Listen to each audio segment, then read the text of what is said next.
One of the most famous pieces of archaeology in recent years was the exhumation of Richard III, whose remains were discovered under a car park in Leicester in 2013.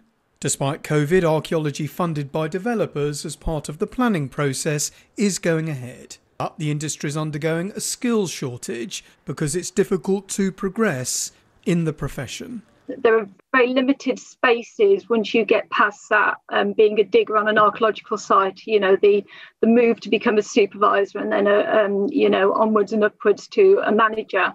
There are a very, very limited number of spaces, and it takes quite a while to work your way through that. And there just aren't a lot of those options available.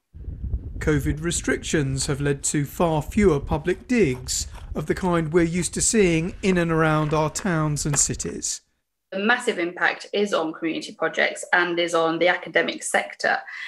So a lot of excavations, little digs that might have happened locally or universities have either going abroad or in the UK, they've completely stopped because then hardly anything's happened this year.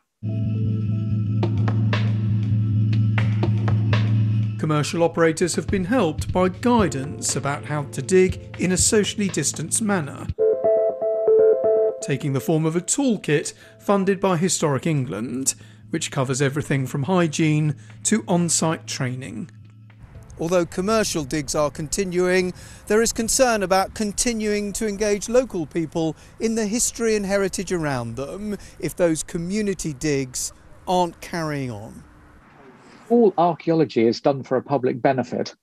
I'm really worried we're not going to see the really key bits of public participation in that. It will be archaeology as a process done, rightly so at this time behind closed doors because we've got to keep people safe. We can't get away. The sheer level of on-the-ground activity has been massively impacted. And I think 2021 will be all about working out how we reinstill that sense of purpose and activity that's out there. It may deal with the past, but this industry will be watching closely to see what the future will bring. Derek Johnson, ITV News.